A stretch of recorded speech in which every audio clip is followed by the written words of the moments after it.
Muy buenas noches.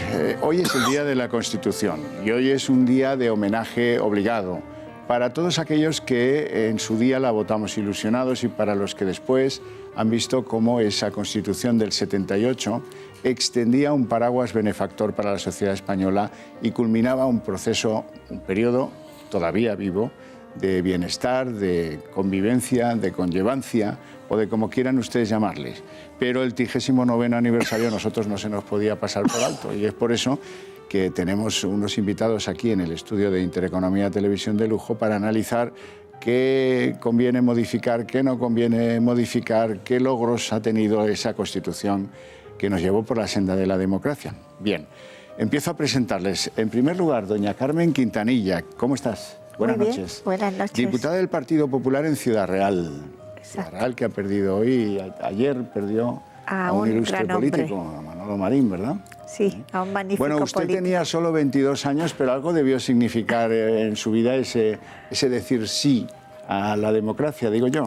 Pues sí, significó, por una parte, ir como una chica con zapatos nuevos, ¿no? Y en segundo lugar, ese grito que teníamos, que decía todo lo que había que decir en aquel momento, que es el grito de la libertad, ¿no? Bueno. Votábamos la Constitución española. Pues sí, la verdad es que sí. Doy la bienvenida también a don José Manuel García Margallo. ¿Cómo está? Exministro y... Pero no solo voté la Constitución, es que yo fui diputado constituyente. Usted era diputado en aquellas Cortes Constituyentes. Participé en aquella discusión de forma muy viva y muy ilusionada. Desde un punto de vista personal, ¿le quedó algún recuerdo de esa sesión? No, pero sobre todo hay una sesión que yo recuerdo siempre en el último libro, que se llama Por una convivencia democrática. La recuerdo que fue el primer pleno de las Cortes después de las elecciones del 15 de junio de 1977, en que Adolfo Suárez, que venía del Movimiento Nacional, es decir, se había quitado la camisa azul hacía un cuarto de hora, se levanta para saludar a Dolores Ibarruri, la pasionaria, la presidenta del Partido Comunista. Y entonces yo tuve la sensación de que todo era posible y que nos iba a salir bien. Y el momento, créanme, no era nada sencillo. Y no salió mal. No ha salido mal. Llevamos los 39 años mejores en la historia de España desde 1812. Y además eso, no solo en términos de libertades, de participación de la sociedad en los asuntos públicos, es que ahora que estamos cuestionando la Constitución, desde el momento en que España entra en la Unión Europea, que no hubiese sido posible sin la Constitución, nuestro Producto Nacional, nuestra riqueza se ha multiplicado por 6. Y nuestra renta per cápita, es decir, lo que los españoles se llevan al bolsillo, por 3, y nuestra tasa de exportación por 9, y las inversiones extranjeras en España por 25, es decir, todo eso que ahora se cuestiona, eso está ahí. Y quien ahora cuestiona el régimen del 78 realmente hay que acudir a la Biblia y decir, perdónales porque no saben lo que dicen. Lo que dicen, ¿verdad? Sí, por no hablar de equilibrio territorial, que hoy, pues... Bueno, eso lo tenemos en veremos ahora. Sí, bueno, pero haylo, ¿eh? Antes la brecha entre nacer en Dos Hermanas y nacer en Barcelona, hoy yo no la veo. Y soy de Barcelona, no la veo. Pero en Italia sí la veo. Y en Francia también la veo. De todas maneras, nos ha pasado una cosa con aquellos que hoy ponen en cuestión aquel sí del pueblo español a vivir en democracia y en libertad y hacer todo lo posible porque por fin nacía una Constitución para todos, se nos ha olvidado explicar qué fue aquel tiempo, cómo fue aquel tiempo, ¿no? Bueno, dábamos por hecho que todo lo habíamos desconoce la vivido, historia, ¿no? Pero desconocen la historia aquellos que ponen en cuestión la Constitución del 78. Don Antonio Alonso Timón, profesor de Derecho Administrativo en ICADE y hombre que está pensando en qué es lo que deberíamos o no deberíamos tocar o retocar de esa Constitución. Usted tendrá luego mucho que decirnos, ¿no? Bueno, espero poder aportar algo en mi pequeño granito de arena. Pero lo primero que tendría que decir, yo no voté la Constitución en aquella época porque en el momento en el que se aprobó la Constitución y se votó, yo tenía 8 años, pero con mis 8 años sí que podía percibir la ilusión que existía en la sociedad española. Eso era, creo, tangible en cualquier familia española, como era la mía.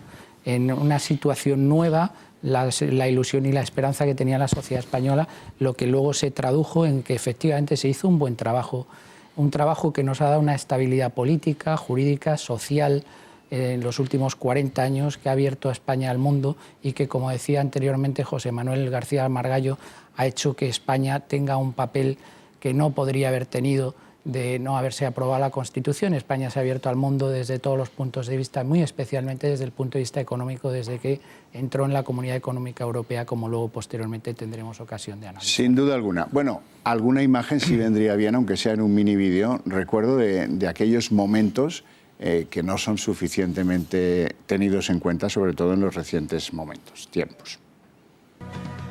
Hoy se cumple el 39º aniversario del referéndum en el que el pueblo español ratificó la Constitución española de 1978. La llamaron la de la concordia y también la del consenso, porque estaba basada en esos dos pilares, la Constitución de todos, no la de la izquierda o la de la derecha, ni la de los monárquicos, ni la de los republicanos, ni la de los centralistas, ni la de los nacionalistas. Tuvo una larga gestación y fue ampliamente debatida. Sus textos fueron discutidos en la Cámara y fuera de ella. De esa manera se fue redactando poco a poco, artículo por artículo, y como resultado, cuando todo se redactó y tuvo que someterse a la votación final, dieron un sí casi todos los miembros de las dos cámaras. Las últimas encuestas arrojaron un resultado de 551 votos afirmativos, 11 votos negativos y 22 abstenciones. En el referéndum del 6 de diciembre, el 58,97% del censo participó y el voto afirmativo alcanzó el 87,78%, lo que demuestra que 39 años después somos españoles que compartimos una Constitución que es de todos. En Cataluña fue algo más del 90%. Yo creo que la participación fue mayor y los votos afirmativos fueron mayores. Y en Cataluña fue una fiesta continuada desde... He comido ahora con unos exministros de UCD y hemos recordado el momento en que inmediatamente después de las elecciones y antes de la Constitución volvió Tarradellas y se restauró la Generalitat, que fue una auténtica fiesta.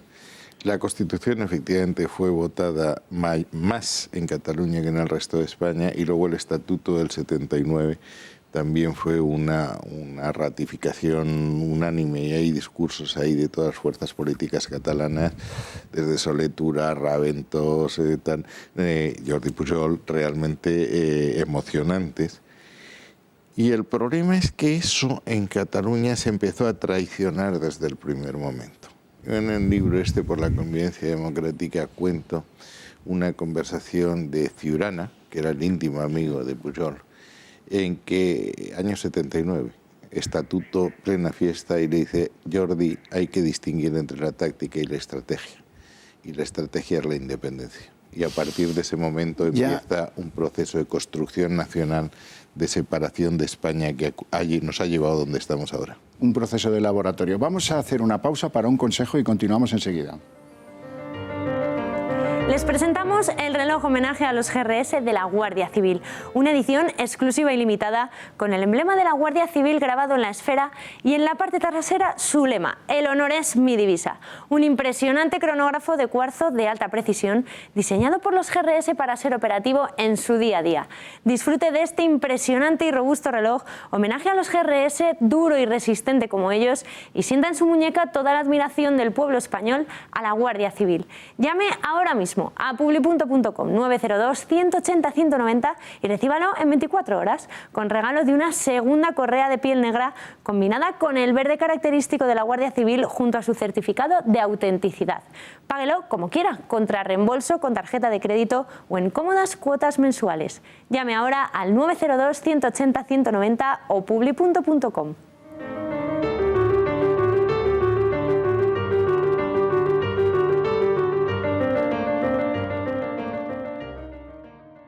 Bueno, la gente de a pie, la gente que tiene un recuerdo escolar de la Constitución, si acaso, se plantea en sus casas, bueno, pero esta machaconería del señor Pedro Sánchez en reformar la Constitución, ¿de verdad es necesario reformarla? ¿Tan poco duran las constituciones? Ese es un poco lo que la gente en la calle se plantea después de oír a un señor Pedro Sánchez que lleva diciendo lo de la reforma de la Constitución primero como un pretexto y ahora como una especie de bálsamo de fierabrás que todo lo arregla. ¿Es para dar cabida a Cataluña? ¿Es para hacer que el referéndum sea pactado? ¿Es para qué demonios quiere Pedro Sánchez esa reforma en la que tanto insiste? Le recordamos alguna de sus últimas declaraciones.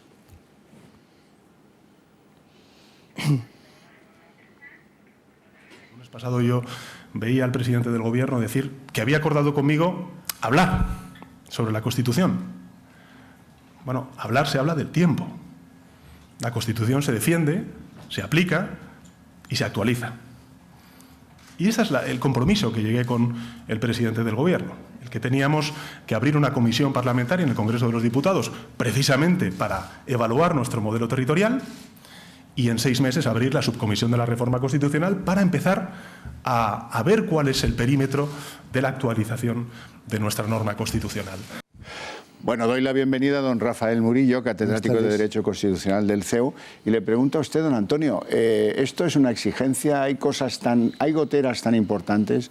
Bueno, yo lo primero que tengo que decir es que la Constitución, desde el punto de vista jurídico, es una buena Constitución. Yo creo que los pilares esenciales de la Constitución, la técnica normativa que se utilizó es buena. No hay que olvidar que en aquella época, además, yo viendo estas imágenes y viendo la composición del Parlamento en aquella época y viendo la composición del Parlamento en la actualidad, pues la verdad es que es un fiel reflejo de cómo ha evolucionado la sociedad española. Hay que decir que en aquella época, normalmente, quien era bueno en la universidad, precisamente porque teníamos una economía menos abierta, porque había menos posibilidades de hacer otras cosas. Hoy en día los chicos que acaban la universidad y son buenos no se dedican normalmente a la política ni optan por unas oposiciones como sucedía en aquella época. Quien era bueno en aquella época normalmente hacía las oposiciones a los altos cuerpos del Estado, pues hacía letrado de Cortes, letrado del Consejo de Estado, abogado del Estado, técnicos de Administración Civil, como es Carmen, sí, ¿no? Y comentábamos antes, al entrar en el programa, que su propio hijo, por ejemplo, pues no ha hecho una oposición, siendo un buen estudiante, además muy buen estudiante porque ha sido formado por los jesuitas, Carmen, siendo muy buen estudiante, pues no ha optado por hacer una oposición porque la gente ahora tiene otras salidas profesionales y la política no atrae lo suficientemente a los jóvenes.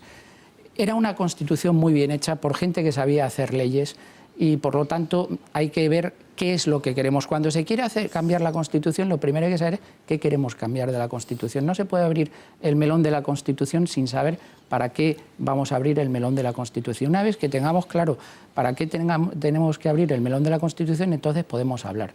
Que hay cosas que se puede mejorar, que la Constitución no es una norma intangible, que no se pueda tocar, por supuesto, pero primero hay que pensárselo, hay que tener mucha cautela. Siguiendo con la formación jesuítica, decía San Ignacio que en tiempo de tribulaciones no hacer mudanza.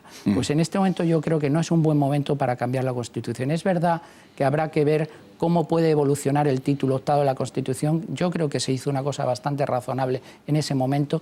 El funcionamiento o las disfunciones que estamos viviendo en el momento actual son más achacables a la deslealtad institucional de algunos territorios, pero yo creo que el diseño constitucional, hay que entender que estábamos en 1978, probablemente hoy hubiésemos hecho otra cosa con la experiencia histórica que tenemos y probablemente haya que hacer otra cosa. Pero en aquel momento el diseño del título 8 de la Constitución era un diseño bastante razonable, era un diseño que se había consensuado con los distintos territorios. Que se puede ahora hacer otra cosa distinta o otro encaje, me parece muy bien, pero lo que me da bastante miedo y creo que no sería aceptado por la mayoría del pueblo español es que se hiciese un nuevo encaje constitucional para premiar determinadas deslealtades institucionales y constitucionales. Señor García Margallo, ¿qué persigue Sánchez con esta...? No, vamos a ver, yo no sé lo que persigue Sánchez, pero yo acabo de publicar un libro en que tiene una reforma de la Constitución articulada. Reforma de la Constitución que yo le entregué al presidente del Gobierno en 2012. Entonces yo creo que hay que decir qué es lo que se quiere cambiar, qué es lo que no se debe tocar y cómo se debe hacer la reforma de la Constitución que en un proceso constituyente. Yo creo que no se pueden tocar los preceptos que definen lo que se llama nuestra identidad constitucional. No se puede tocar el artículo 1.2, que dice que la soberanía pertenece, ser residencia en todo el pueblo español en una parte. No se puede cambiar el artículo 2, que dice que la Constitución se fundamenta en la indisoluble unidad de la nación española. No se debe tocar el título de la corona. No se debe tocar el tema de la igualdad entre los españoles, porque una nación es un conjunto de ciudadanos libres e iguales en derechos y obligaciones, y no se debe tocar la solidaridad. Dicho eso, ¿qué es lo que hay que corregir? ¿Cuáles son las grietas del edificio? Las grietas del edificio son defectos de diseño originales, defectos de funcionamiento y defectos sobrevenidos. En los defectos de diseño es obvio que hay que tocar el tema de la primacía del varón en la sucesión de la corona, hay que resolver el tema de la investidura, hay que reformar el Senado para que sea una cámara territorial, hay que delimitar las competencias, cosa que no hicimos en el título octavo. El título octavo es un proceso hacia la autonomía, pero no una delimitación de competencias, siguiendo el título primero, y hay que consagrar los principios básicos de financiación autonómica. Eso es lo que no supimos hacer los constituyentes y probablemente no era fácil de hacerlo. Ha habido efectos de funcionamiento, llevamos 39 años. Y no ha habido la suficiente cooperación entre las administraciones autónomas entre sí y con el Estado, y eso ha determinado una enorme conflictividad en el Tribunal Constitucional. Y luego, sobre todo, ha habido efectos sobrevenidos, los más evidentes. Estamos en una economía globalizada y hay nuevas amenazas y hay que consagrar nuevos derechos y libertades, y sobre todo estamos en la Unión Europea, entonces no estábamos. Y yo propongo en esa reforma un título octavo bis, en el que se establezca cómo las comunidades autónomas participan en la adopción de decisiones que hay que llevar a Bruselas, cómo participan en la ejecución y cuál es su responsabilidad en el caso de inejecución. Y desde luego, insisto, hay que meter un tema de financiación. Eso es lo que creo que hay que hacer. Dicho eso, yo estoy completamente de acuerdo en que la reforma de la Constitución es en beneficio de España en su conjunto. En ningún caso puede servir para premiar a quienes han dado un golpe de Estado en Cataluña en contra de los que hemos defendido la Constitución. Pero eso además, en mi opinión, esa reforma de la Constitución es el punto de partida de un proceso de regeneración democrática y un divorcio entre las instituciones y la ciudadanía. Por eso, entre los nuevos derechos yo consagro la transparencia, la buena gobernanza, en definitiva los grandes derechos políticos. Ha habido una crisis económica que ha provocado una quiebra con la ciudadanía. Hay nuevos derechos y libertades sociales que hay que consagrar. Hay nuevas realidades, el asilo, la inmigración, que no eran un problema en el 77. Pero insisto, esto es algo que debe ser un proceso de reforma de la administración, de reforma del sistema fiscal en su conjunto. No se puede hablar de financiación de comunidades autónomas o de financiación del estado de bienestar sin contemplar la fiscalidad en su globalidad, porque aquí hay 4 personas que exigen dinero, que es la Administración Central, las comunidades autónomas, corporaciones locales, la seguridad, y el contribuyente es uno, y al final dice, oiga, dígame, después de pagar a todo el mundo, lo que me queda a mí para educar a mis hijos y para el día. Yo creo que eso hay que hacerlo. Creo que, además, desde el punto de vista histórico, aquí tenemos un catedrático de Constitución, una de las cosas, de las ventajas que tuvo esta Constitución, que yo naturalmente adoro porque fui constituyente, es que por primera vez en la historia de España un rey gobierna con un presidente socialista. Pero es que ahora sería la primera vez en la historia de España, desde la Constitución de Bayona de 1808, en que una Constitución se reforma por los procedimientos establecidos en la Constitución, lo cual sería otro triunfo histórico de maduración. Pero insisto, no se trata de un proceso constituyente, se trata de una reforma constitucional para tapar las grietas del edificio, las que dejamos, las que han venido luego y las que han aparecido como consecuencia de las nuevas circunstancias, para que la Constitución perviva. Es decir, hay que cambiar para que la Constitución tenga ese espíritu. Todos los países de la Unión Europea, desde que han entrado en la Unión Europea, todos han cambiado la Constitución, porque es obvio que es una realidad nueva. Yo creo que no hay que tenerle miedo, acotando, y yo creo que las 3 reglas de reforma de la Constitución, ya que hablamos de San Ignacio, es primero el procedimiento. Se hace por el procedimiento establecido en la ley, no por atajos como ha establecido Puigdemont. Vamos, eso no es un atajo, es un golpe de Estado. Por el método con el que hicimos esta Constitución, al que se refería Carmen, el consenso, concesiones recíprocas. Y 3, la prudencia.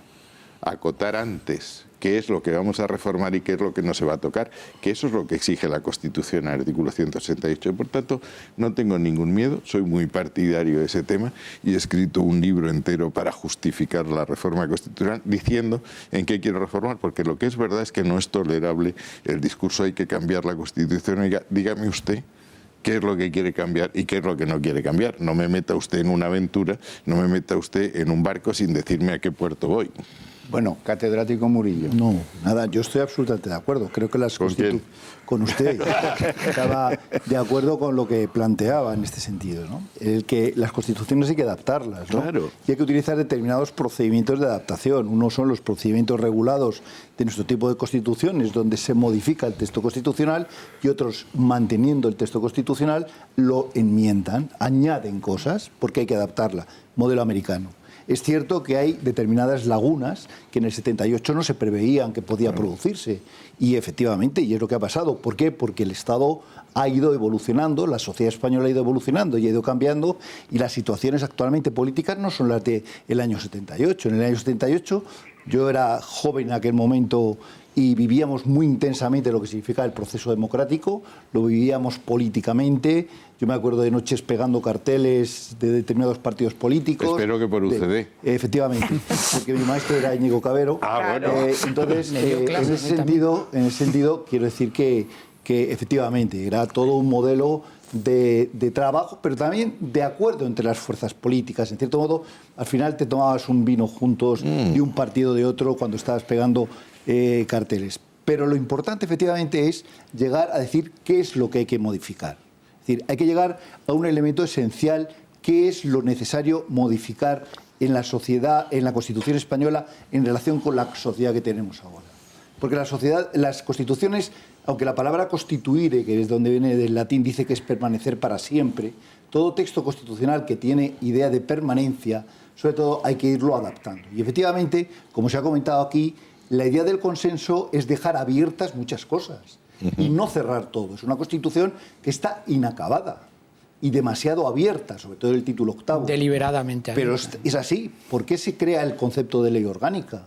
En cierto modo, y la mayoría de la doctrina entiende que la ley orgánica es una prolongación, en cierto modo, de un proceso indirecto de ir acotando determinadas realidades que podían haber sido reguladas en la Constitución, pero que no pudieron llegarse, porque como ocurre con el consenso, que es saber en que estoy en desacuerdo contigo, pero buscamos lo que tenemos el punto en común, en este sentido. Y esto es lo fundamental que hay que tener. Pero ante todo hay que saber qué es lo que se quiere modificar. Y es interesantísimo que la gente sepa y conozca que hay un informe del Consejo de Estado. Cuando estaba gobernando el señor Zapatero, propuso una reforma de la Constitución y se modificó la ley del Consejo de Estado, donde se creaba una comisión que podía estudiar la reforma constitucional. Y dentro de la reforma constitucional había 4 puntos, solo fundamentales, que era el cambio de igualdad de acceso a la corona entre hombre y mujer. La primacía. La primacía que no existiera, aunque viene de las partidas, en el sentido de Alfonso X Sabio. Pero ha pasado mucho agua debajo de los puentes. Claro, eso ya es histórico y tiene su nuevo contexto que hay. Ejemplo claro de adaptación. Claro, es un concepto de adaptación, aunque hay que entender que también la monarquía tiene una realidad histórica, ¿no?, en cuanto a su configuración. No vamos a hablar aquí de Max Weber y todas las cuestiones de legitimación de ese tipo. Segundo lugar, era el tema de crear el mapa autonómico, que era fundamental, cosa que no se llegó a un acuerdo, y en otros modelos sí se llegó al acuerdo, porque incluso la Constitución del 12 lo define, pues sí. Cosa que no se llegó a un acuerdo. En segundo lugar, era la incorporación de España a la Unión Europea, que se aplicaba el artículo 93, que hablaba que mediante una ley orgánica se podía transferir competencias constitucionales a un órgano supraestatal o supranacional, y luego fundamentalmente el Senado. Yo creo que aquí el gran problema que hemos tenido fundamentalmente de no entendernos ha sido el crear un Senado que no ha representado realmente a los territorios políticamente hablando. Y ese es el elemento básico. Y ese es el gran problema que hay. Uno de los grandes problemas, efectivamente. Decía Rajoy algo que ha salido en esta mesa de forma reiterada, que la reforma no puede ser un premio para aquellos que quieren acabar con la propia Constitución. Eso pues es de cajón de pino. Vamos a recordar cuando lo dijo el presidente del Gobierno. Pero yo, desde luego, no me niego a hablar, sobre todo si esto sirve, en fin, para resolver problemas. Ahora, hay que decir una cosa y hay que decirlo con meridiana claridad. La reforma de la Constitución en ningún caso puede ser un premio para aquellos que han pretendido liquidar la Constitución. Bueno, señora Quintanilla. Sí, bueno, lo ha dicho muy bien el presidente Rajoy y además está cumpliendo su palabra con el señor Sánchez. Es decir, se acaba de constituir la Comisión Territorial en el Congreso de los Diputados, donde hay una representación de toda la soberanía popular, y esa comisión empezará sus trabajos y decidirá si o no se crea la subcomisión para la reforma constitucional. Por lo tanto, estamos en el camino, y ese camino es un camino que decidirán las fuerzas políticas representadas en el Congreso de los Diputados. Por eso hablaba yo de estratagema y por eso hablaba yo de lo que le viene bien al PSC en Cataluña, de presentar como el que puede conseguir cierto amparo para ese referéndum consentido, que por ahí parece ir buena parte de lo que salga del 21 de diciembre. Vamos a una pausita de publicidad, enseguida volvemos.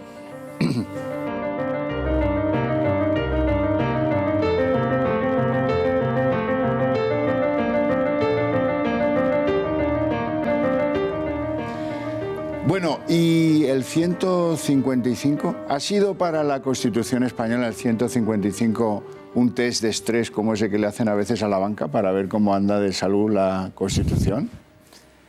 Yo creo que hemos cerrado el tema constitucional. Es decir, en cualquier Estado complejo, se llama Estado integral, como en la República, Estado autonómico o Estado federal, o lo que quieras, tiene dos principios básicos: la lealtad federal y la coerción federal. Cuando se atenta contra la lealtad federal, tienes que tener un remedio constitucional. Estamos hablando ahora de constituciones. El artículo 6 de la Constitución de Cádiz decía que el amor a la patria es deber de todos los españoles, que además eran justos y benéficos. Pero como no había sanción para el que no fuese justo y benéfico, aprovechamos el siglo XIX para tener 3 guerras civiles. Es decir, que una norma sin sanción no es una norma jurídica. Entonces, esto está en todos los estados del mundo. Es decir, el 155 es copia literal del artículo 37 de la Ley Fundamental de Bonn. Pero modificado.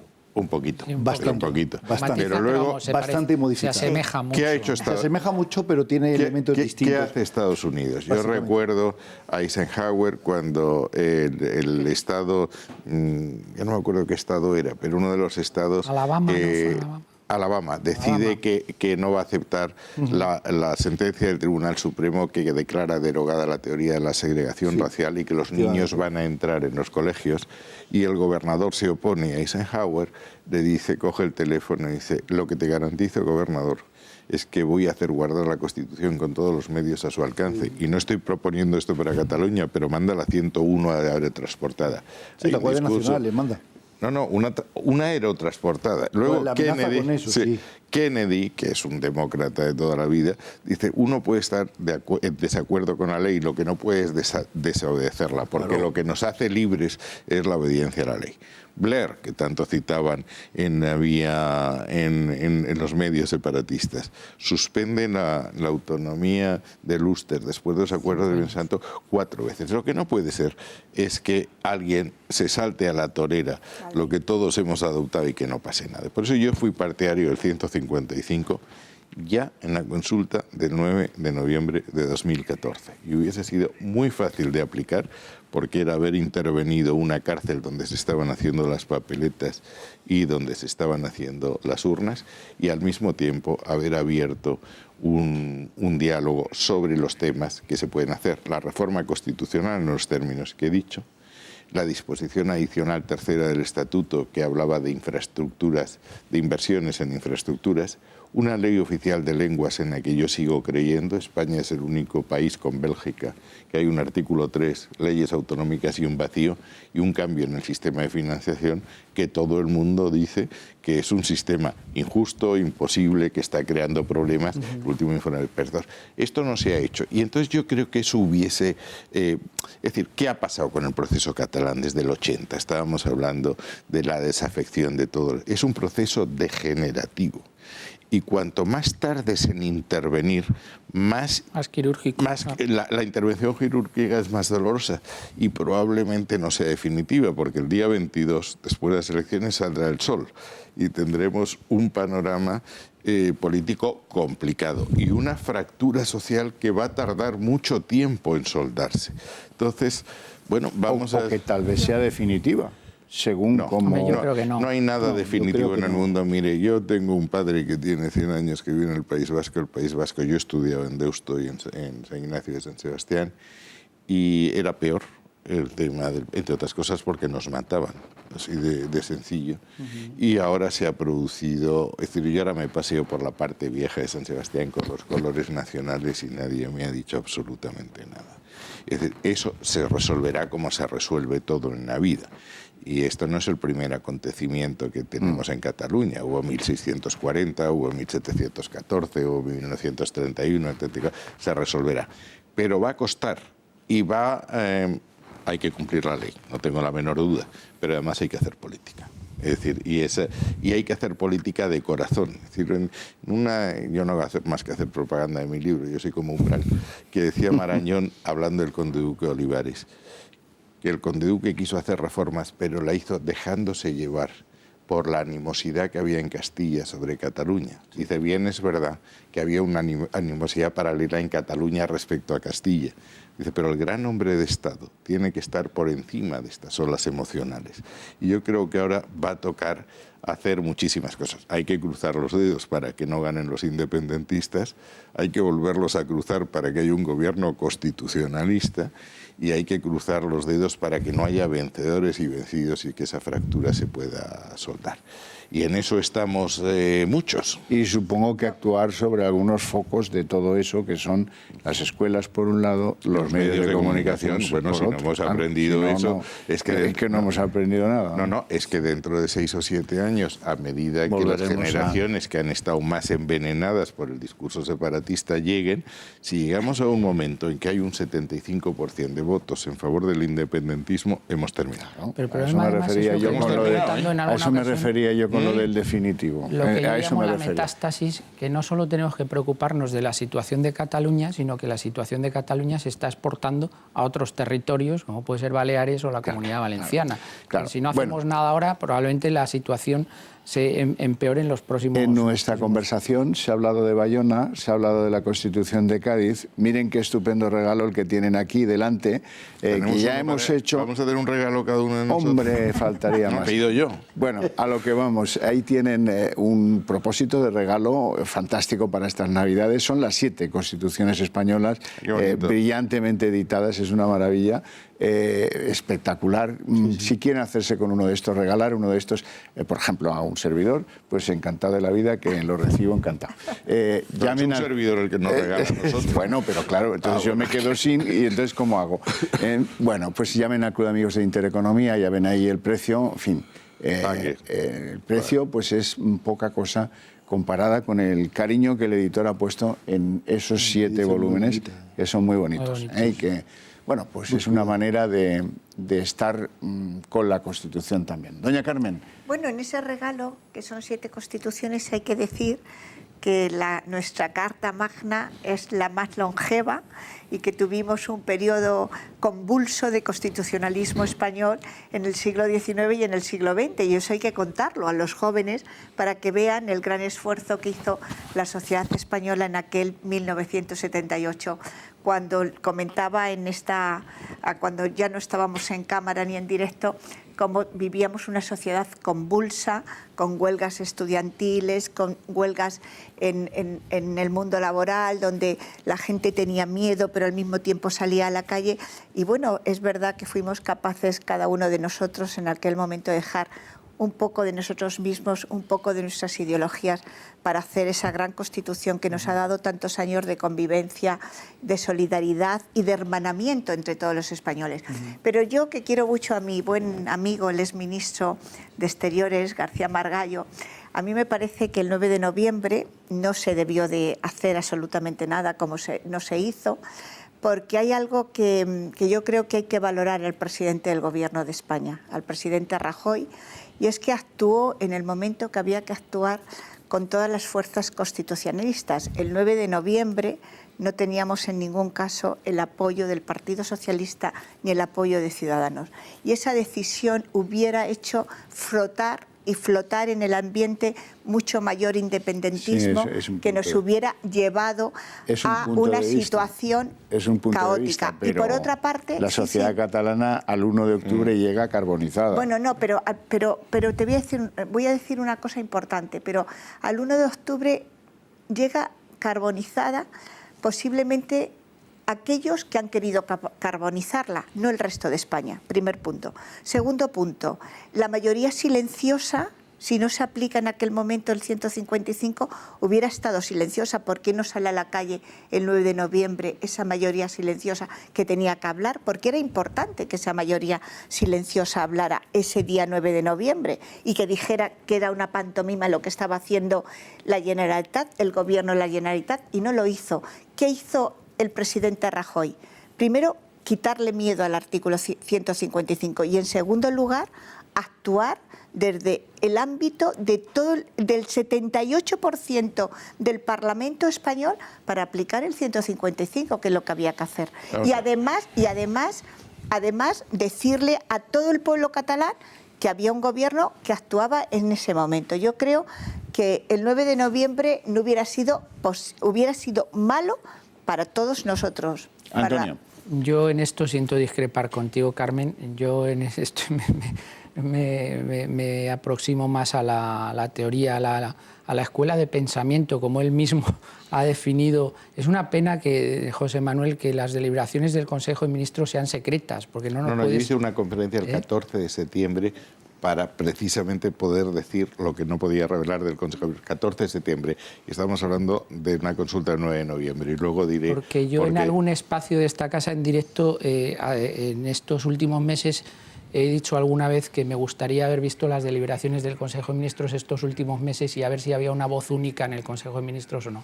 Pero decías tú, Carmen, y yo creo que este no es el objeto del programa de hoy, pero ya que en tu condición de diputada estás arrimando el ascua a tu sardina para defender la posición del Gobierno, yo creo que del 2014 al 2017 el no aplicar el 155 en la Constitución no ha mejorado en absoluto la situación de Cataluña.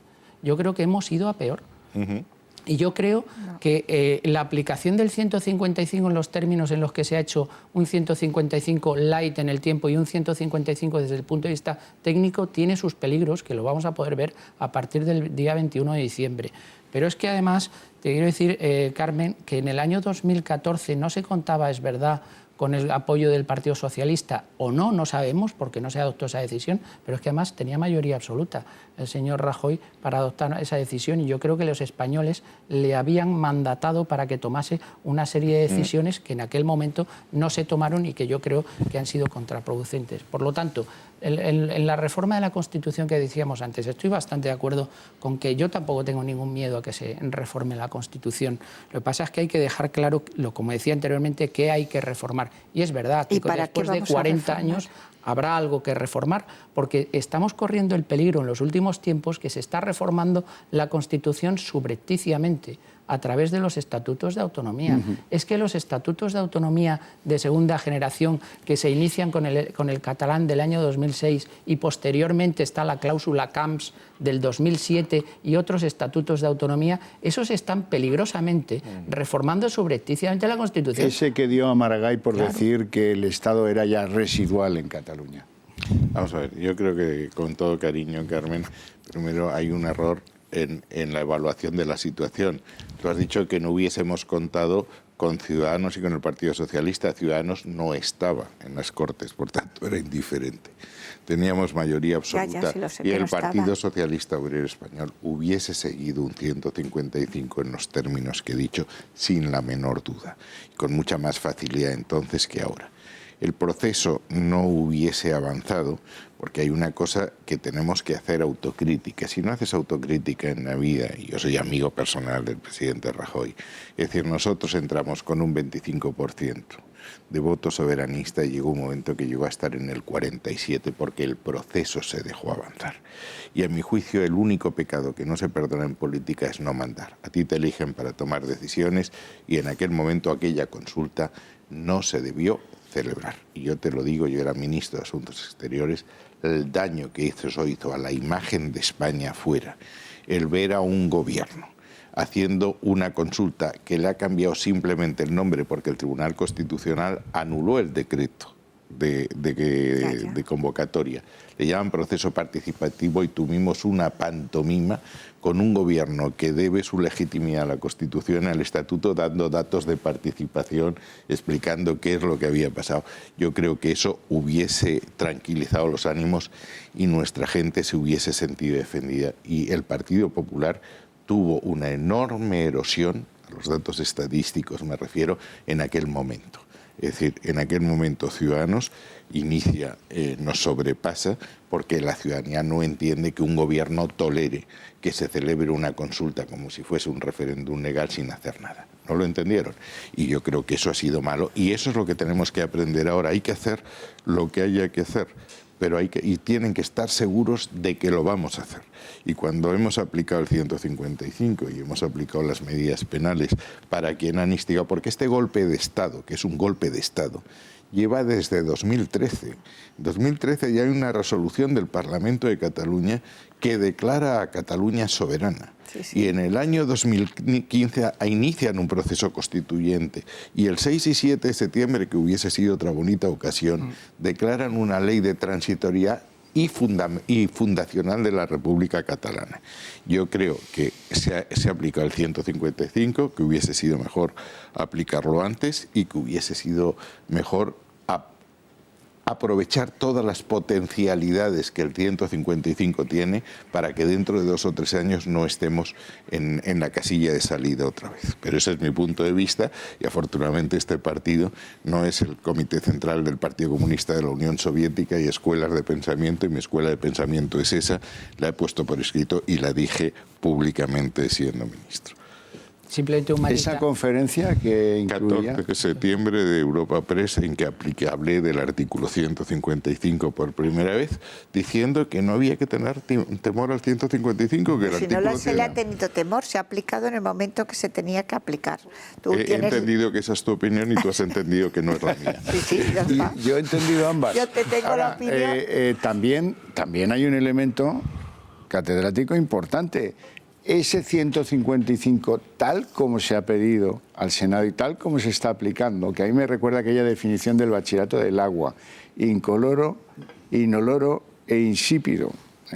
¿Eso sirve para algo? ¿Va a cambiar el destino del conflicto con Cataluña? Hombre, yo creo que ha puesto las pautas, los caminos para poder empezar un cambio. El problema es que el cambio radical va a tardar una generación. O sea, hemos echado para atrás una generación de gente que ha vivido otro tipo de experiencia, otro tipo de sentimiento, una forma de educación distinta. Y porque hemos dejado de habrá que volverlo a recuperar, sobre todo con el principio que es básico y fundamental, que nuestra Constitución no habla de lealtad constitucional, pero sí habla de solidaridad constitucional. Eso hay que meterlo en la reforma de la Constitución. En ese sentido, fondo, es fundamental.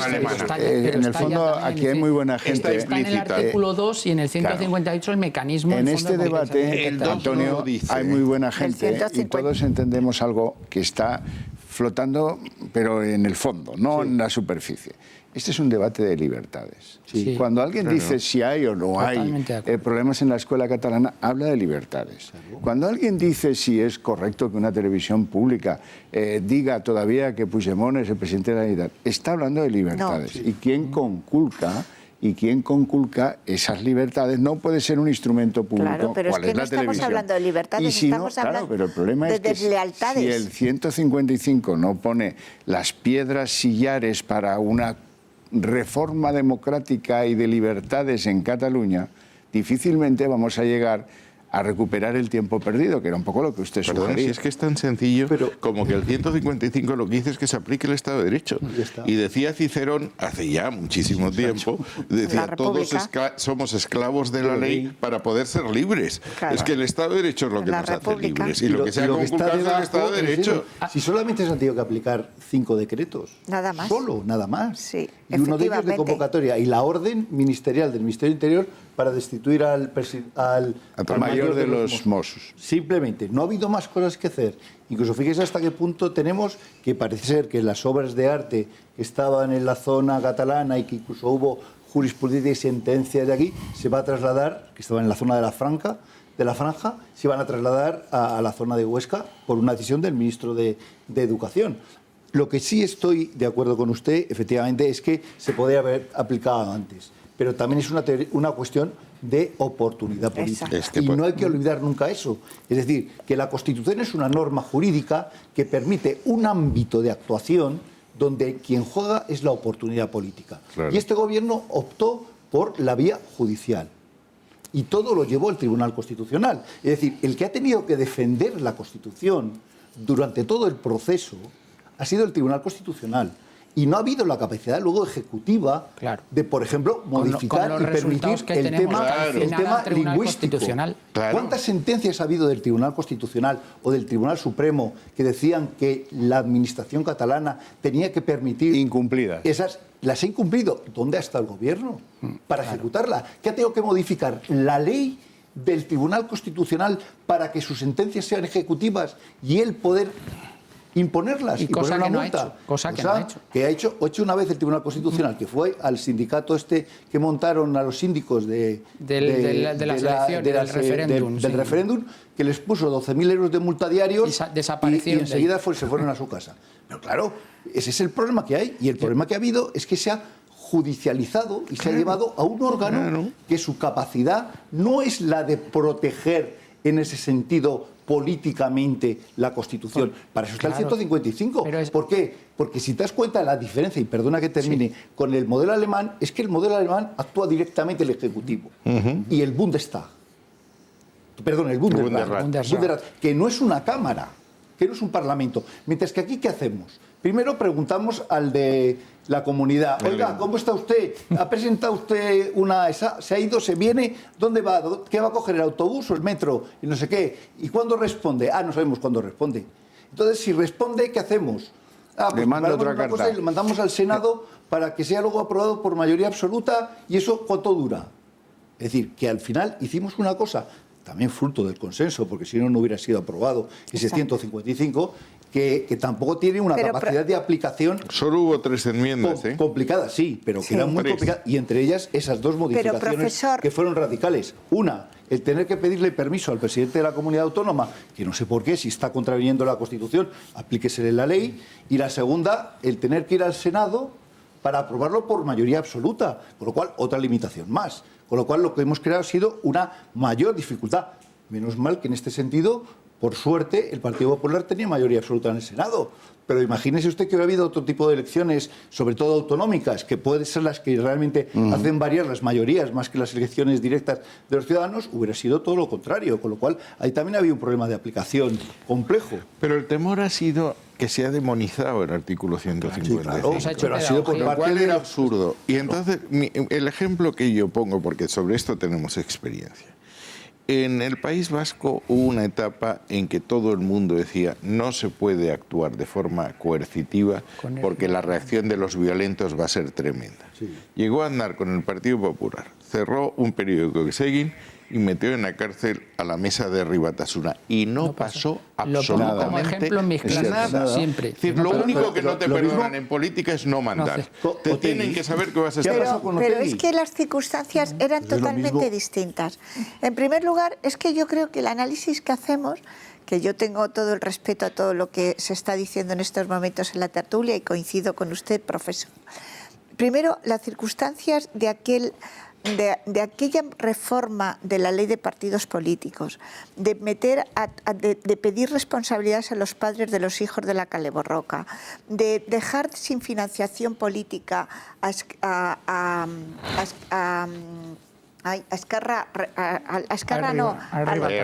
Batasuna, que no me salía ahora mismo, perdonar, a Herri Batasuna, las circunstancias eran totalmente distintas a lo que estamos viviendo en estos momentos. Primero, en aquel momento se mataba todos los días a un concejal nuestro, a un diputado nuestro del Partido Socialista, y ahí había la sociedad española estaba apoyando íntegramente, toda la sociedad española al gobierno del presidente Aznar en esas decisiones políticas desde el mandato constitucional que él tenía. Aquí las cosas eran totalmente distintas.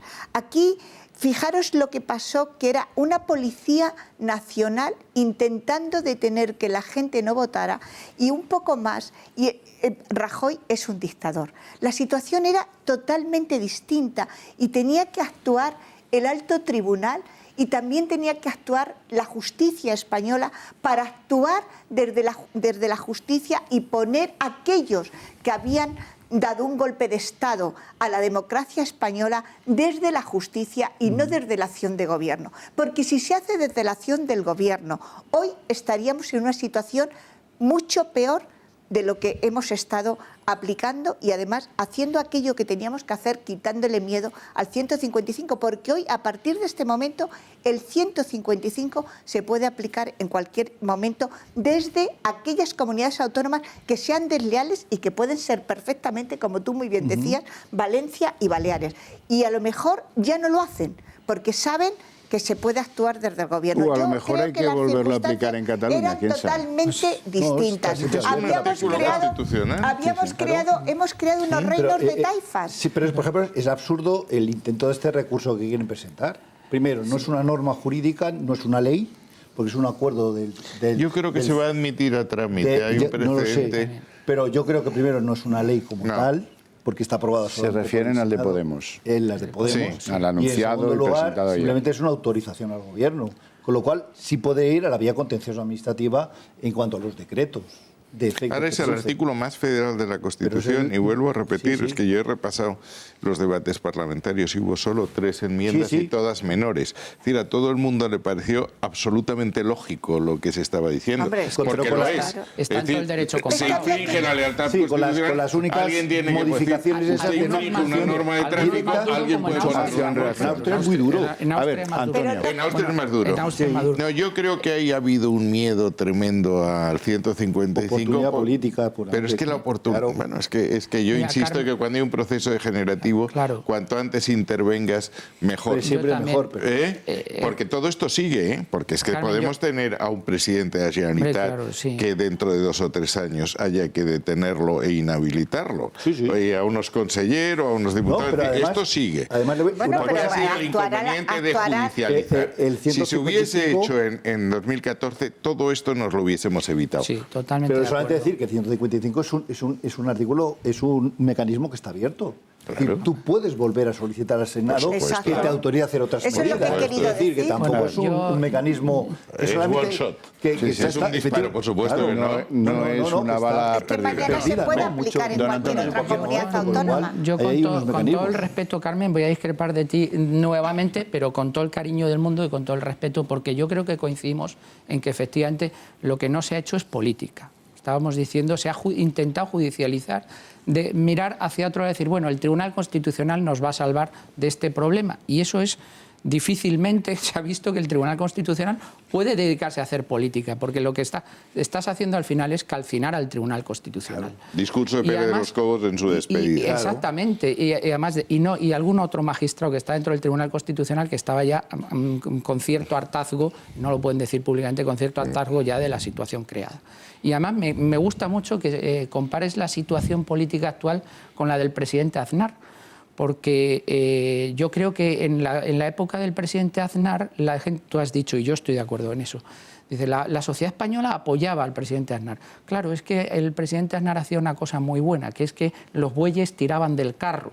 Lo que no puede ser es que los carros tiren de los bueyes. El señor Aznar tenía muy claras las medidas que tenía que adoptar y se ha puesto aquí el ejemplo de la ilegalización de la mesa de Ribatasuna y no pasó absolutamente nada. Cuando tú tiras y tienes las ideas claras y haces política, la sociedad te sigue, cuando es una cosa razonable, parecía bastante razonable ilegalizar a Ribatasuna. Yo siempre compongo me gusta que hayas traído ese ejemplo, pues lo pongo en clase y la gente decía, Dios mío, ¿qué va a pasar si se ilegaliza a Ribatasuna? Es que creían que creíamos que nos iban a matar a más. ¿Y qué pasó? Era mucho más grave. Aquí lo que se ha visto es que la política del apaciguamiento es la que no da resultados. Históricamente sabemos en todas las situaciones, perdona, Carmen, y acabo, en todas las situaciones históricas, en España y fuera de España, España, hemos visto que la doctrina del apaciguamiento no ha funcionado nunca. Vamos a ver. Y luego otra cosa muy rápida. No estoy de acuerdo. Muy rápida. Decía, el 155 en la Constitución. Claro, el 155, como se ha dicho, fundamentalmente lo que viene es a poner orden donde está el caos. Desorden. Pero fundamentalmente el artículo 155 en la Constitución lo que está diciendo en Cataluña es que hay que empezar a cumplir la Constitución por el artículo 1.1. Y el artículo 1.1 es el que señala los valores superiores de nuestro ordenamiento jurídico y señala entre ellos la libertad, la igualdad, la justicia y el pluralismo político. Es que ese es el Estado de Derecho. Y por cierto, y con esto termino, porque no quiero extenderme más, se ha dicho también el artículo 155, hemos tenido tiempo para pensarnos la aplicación del artículo 155 y se ha dicho, es un artículo abierto, deliberadamente abierto, afortunadamente en la Constitución es deliberadamente abierto porque con esa apertura que tiene el artículo 155 lo puedes adaptar a las situaciones concretas que te puedas ir encontrando. Pero cuidado, también hemos tenido tiempo, como dicen algunos, que hacía falta desarrollarlo por una ley orgánica y no se ha hecho. No se ha hecho el desarrollo por Permitidme una pregunta. Algunos que dicen que sí. Yo siempre he defendido, en esta casa y están los programas grabados, que no hacía falta una ley orgánica para el desarrollo del 155. Menos mal que venía terminando. Para aplicarlo. Les quiero hacer una pregunta a los cuatro. ¿Qué hubiera pasado si el referéndum de las cajitas, el del 9N o el del 1 de octubre, el más reciente, se les hubieran planteado al presidente Aznar? Yo la respuesta la doy clarísima. No, eso está claro. Vamos a ver, yo quiero dejar muy claro que no tiene nada que ver la España del presidente Aznar con la España del presidente Rajoy, en primer lugar. En segundo lugar, cuando el presidente Aznar ilegaliza a Herri Batasuna, toma las decisiones políticas que toma, acababan de matar a Miguel Ángel Blanco. Es decir, teníamos un antes y un después. En este país no tiene nada que ver la decisión que toma el presidente Rajoy con aplicar, y lo vuelvo a repetir, con aplicar el artículo 155 después del 1 de octubre. La aplica sencillamente porque necesita el apoyo del Parlamento y un apoyo constitucional para que sea la decisión de la soberanía popular, de la mayoría de los partidos constitucionalistas. Porque además, la pregunta era distinta. La pregunta era qué hubiera hecho Aznar si a él le hubieran planteado un referéndum de cajitas o un referéndum formateado como el del 1 de octubre. Es una pregunta retórica, ¿no, don Javier? No, para nada, para nada. Yo tengo muy claro lo que hubiese hecho el presidente Aznar. Yo creo que desde luego hubiera aplicado el 155 antes del 1 de octubre. No, eso lo tengo clarísimo. Yo creo que él lo ha comentado públicamente. Yo creo que ha habido unas declaraciones que él ha comentado siempre, que ha dicho que lo hubiera aplicado al 155. Sí, por eso lo digo, que sobre eso no tengo duda. Es clara en ese sentido. Yo creo que lo hubiera aplicado antes. Pero no solo Aznar, hubo unas declaraciones de FelipeGonzález diciendo que lo dijo. Hombre, no es lo mismo. Pero bueno, eso ya eso es historia, ya es pasado. Entonces, y lo que hay que hoy saber estamos en otro momento, en el momento de que estamos expectantes ante lo que va a pasar el 21 de diciembre. Y ese 21 de diciembre empezaremos el 22 de diciembre, sí, el 21 se vota, pero bueno, antes de las 12 de la noche sabremos lo que ha pasado. Pero esa España diferente que usted señala... España diferente... es la que condiciona que tenga que haber elecciones el 21 de diciembre, que es un poco prematuro, si usted me lo permite, ¿no? ¿Le parece? Sí, a mí me... Hombre, por favor, que a uno le queman el piso en Balsareny, por tener una bandera de España, que cuelgan a unos muñequitos de los puentes... Esa situación no la ha provocado el gobierno de España, ni la ha provocado el resto de la sociedad española, la ha provocado... un gobierno insensato e irresponsable que ha jugado con el futuro de Cataluña. Pero todavía subsisten los elementos... de todo Cataluña. Sí. Es decir, eso es lo que hay que decir. ¿no? Bueno, pero a lo mejor... en otro momento histórico, sin comparaciones de qué hubiera hecho un presidente o hubiera hecho otro, sencillamente se ha actuado desde esa oportunidad política para aplicar el 155. ¿Hay gente que piensa que debió ser el 9 de noviembre? Pues desde la libertad de opinión y de expresión de cada uno de nosotros podemos opinar. Yo creo que se aplicó perfectamente el día que el presidente del Gobierno convocó a esa mayoría del Senado y con la mayoría constitucionalista. Bueno, no sé si me quedo en minoría franca, pero espero que alguien secunde la idea de que el 155, tal como se plantea, sale corto. No soluciona el problema y nos puede meter en uno mayor el día 22. Sí. No, yo lo que creo... Yo creo que había que aplicarlo, que esto ha sido una decisión correcta. Se puede discutir si se ha tomado tarde o no, pero que había que aplicarlo.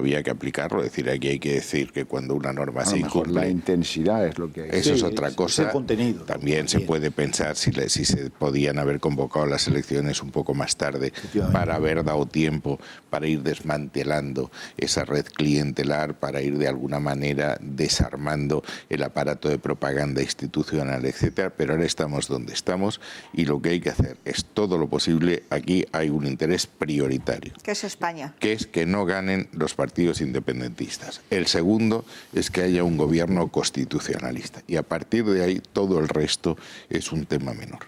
Pero eso es lo que estamos, porque aquí la aritmética del día 22...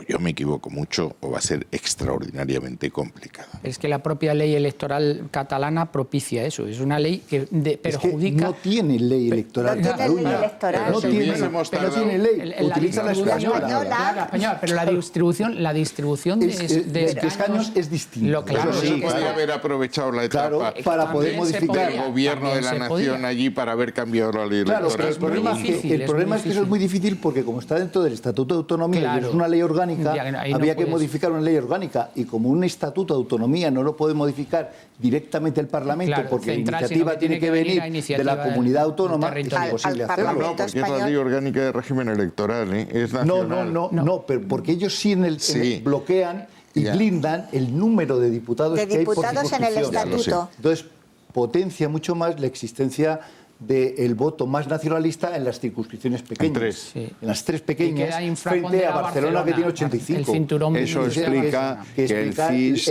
dé más votos a la candidatura de Arrimadas y, sin embargo, pues tal vez... Pero se pasó en 2015. Claro, se pasó en 2015. Que los separatistas tuvieron el 47% del voto y tuvieron 72 escaños cuando la mayoría son 68. Es el problema que hay por aplicar la ley DON, que es la que utiliza la ley española, que es la única comunidad autónoma de España que no tiene ley propia. No tiene ley propia, efectivamente. Solamente marca los puntos en el estatuto. En el número del estatuto, el número de diputados que hay. Nada más. Es. Y esa es la única diferencia que ocurre. ¿Estás seguro que el estatuto del País Vasco no lo tiene? 25, 25. No lo sé si es Me parece que sí, que es la teoría confederal.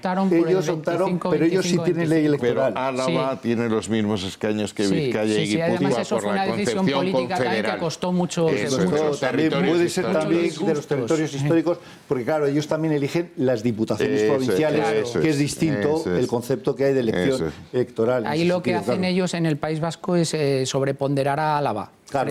Álava, que es mucho más. Es la igualdad de los territorios. Es que la enmienda de autodeterminación de Letamendia, que ahora se está recordando, lo que exigía es que hubiese luego mayoría en cada uno de los territorios. No mayoría en el País Vasco, sino mayoría. Es decir, que Álava hubiese podido decir que no querían integrarse en una república vasca sino seguir en España, cosa que no ocurre con Tarragona, Lérida y Gerona, con el Valle de Arán. Eso es. Ese es otro tema distinto. Eso es otro asunto. Porque claro, si el argumento de la autodeterminación, y yo el otro día tuve un debate, tengo un debate con separatistas prácticamente todos los días, me decían, es que se sienten, el problema es que se sienten nación. Oiga, y si Tarragona se siente nación, si esto es un tema de sentimiento, ¿por qué no puede decidir que yo sé que referéndum en la Barceloneta? Escocia pasó con las tres islas, vamos, oiga, si ustedes se quieren independizar, que les vaya bonito, pero yo sigo con el Reino Unido, que me interesa. Igual que el Valle de Arán, ellos claramente han dicho, no, oiga, que a mí me interesa seguir en la Unión Europea y tener el negocio del turismo donde tengo... Y en Canadá también se experimentó, la ley de claridad canadiense puso muy claro, pero fue el tribunal... Sí se van, pero si hay una parte del territorio de Quebec que quiere permanecer en Canadá... Lo que es vital a partir del día 22, con independencia de la composición del gobierno, que yo espero que sea constitucionalista, el gobierno de la Generalitat, es que tenemos que volver al 149 para aplicar la legislación básica del Estado. No podemos permitirnos que haya una sanidad en un territorio de primera y en otro territorio de tercera. que haya gente, por ejemplo, en mi comunidad autónoma en Castilla-La Mancha. Eso no tiene nada que ver con 140, tiene que ver con la ley de financiación. Bueno, pues también con la ley de financiación, con las dos. Porque, no hay que modificar. Sí, pero también el precepto del 149 de aplicar la legislación básica del Estado sí que tiene que ver con la educación, que lo iba a decir ahora. Sí, es decir, por ejemplo, bien, pues es que no he terminado. De títulos básica y alta inspección. Exactamente, y alta inspección. Y hay que actuar. Y hay que actuar. Hay que actuar para que haya una educación. Hay que cambiar. No, hay que actuar para que haya una educación igual para todos, con elementos básicos para todos los españoles en todo el territorio. Si me permite una cosa y una pequeña aclaración, el gran problema que tenemos en el artículo 149 es el concepto de legislación básica. Claro. Porque aquí tiene que ser una construcción por parte del Tribunal Constitucional.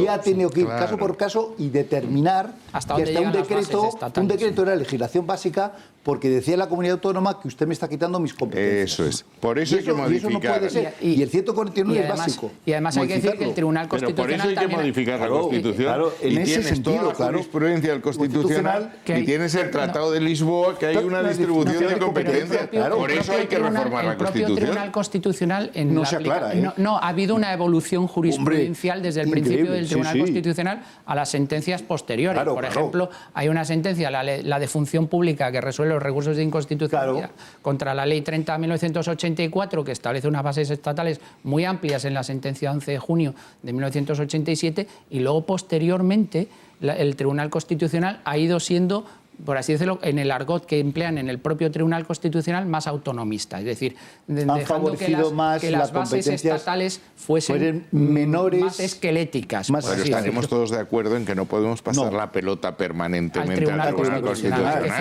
decir, hagamos nuestro trabajo en el Parlamento. Por eso digo que el informe pues por eso hay que reformar la Constitución. El Consejo de Estado sobre la reforma de la Constitución, en este caso concretamente, dijo que primero de todo había que clarificar perfectamente competencias del Estado y competencias de las comunidades autónomas y no modificar ningún estatuto de autonomía si antes no se clarificaban el reparto competencial. Y ese es el gran problema que tenemos. La sentencia básica, bueno, hay uno de los interrogantes a los que nos tendremos que someter las próximas semanas, y es si ese recurso de Podemos al 155 pues tiene o no alguna... Es una broma. Es una broma. Bueno, mal gusto, además. Escuchamos al líder de Podemos, porque a mí me interesa hacerles a ustedes una pregunta después de escucharle. Pensamos que hay que recordar que quien ha roto los principales acuerdos constitucionales en nuestro país son los viejos partidos. La reforma del artículo 135, la reforma constitucional más importante que se ha hecho en nuestro país, con nocturnidad veraniega y que rompió la Constitución social, y creo que es importante en el aniversario de la Constitución recordarlo. Si mañana... Esto es otra broma, ¿eh? Sí, es otra broma. Porque esto es la aplicación de un pacto fiscal que se hizo en Europa, punto. A nivel europeo. Y la legislación de la Unión Europea prevalece sobre además, permitirme dos ideas más que son interesantes, sobre todo para un constitucionalista, y se lo digo en relación con esta reforma del 135.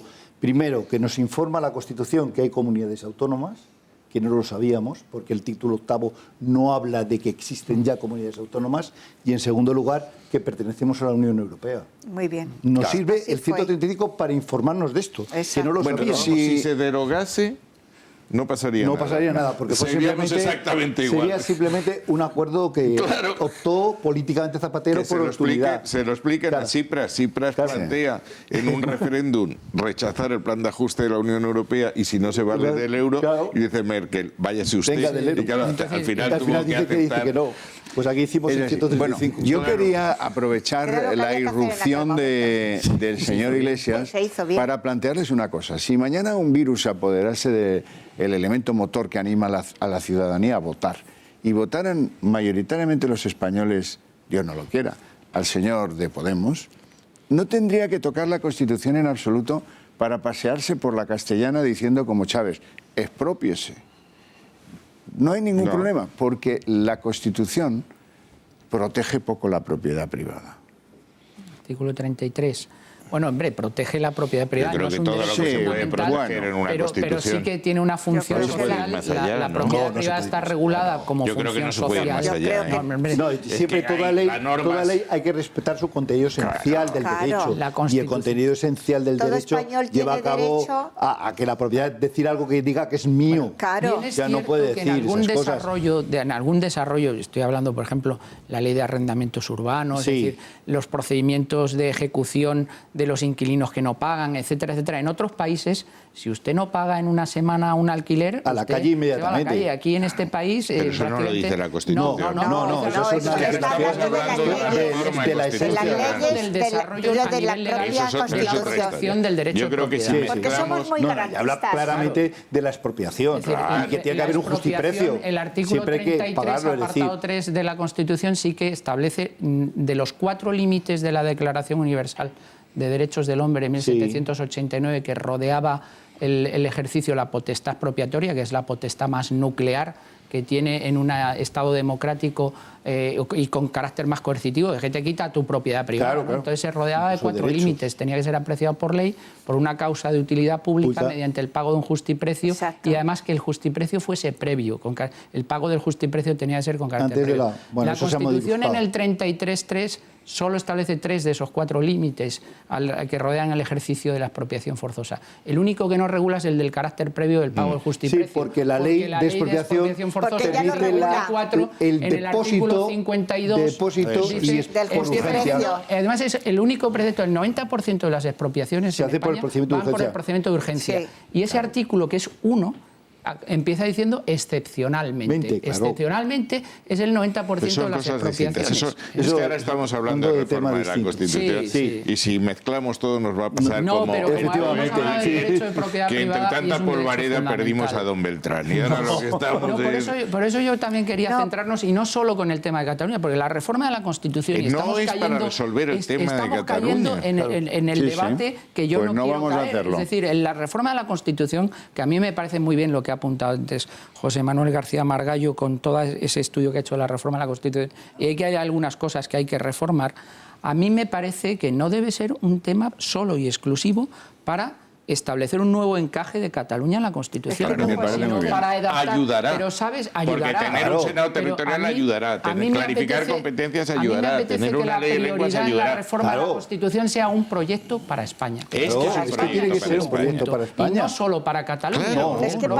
Y además, aunque no hubiese Cataluña, hubiese habido que reformar. El problema de Cataluña no es un problema con España. El problema ahora mismo de Cataluña es un problema entre catalanes, fundamentalmente. Han roto los sentimientos. Que yo creo que tenemos que apoyarles desde aquí también, y yo creo que tenemos que darles un proyecto no solo para Cataluña, sino un proyecto para España. Y eso es lo que yo no veo, desgraciadamente, ahora en los partidos políticos. No veo una idea clara de la reforma de la Constitución, porque cuando tú antes hablabas de que Zapatero en su momento encargó al Consejo de Estado, que presidía entonces Rubio Llorente, como sabéis, el Consejo de Estado, en cuanto le hizo el informe el Consejo de Estado, Zapatero se olvidó de la reforma de la Constitución y no quiso hacer porque tenía que disolver las cámaras y no iba a disolver las cámaras. Entonces yo lo que quiero es, lejos del tacticismo político que se vive en este momento, es un proyecto para España. Claro. Eso es primero hay que hacer un pacto en estas, si se hiciese primero, y es lo que comentabas tú, es el pacto primero. Y luego se disuelve, las cámaras siguientes ratifican, desarrollan y habrá un referéndum. Luego el pacto acota lo que se toca y lo que no se toca. Previamente,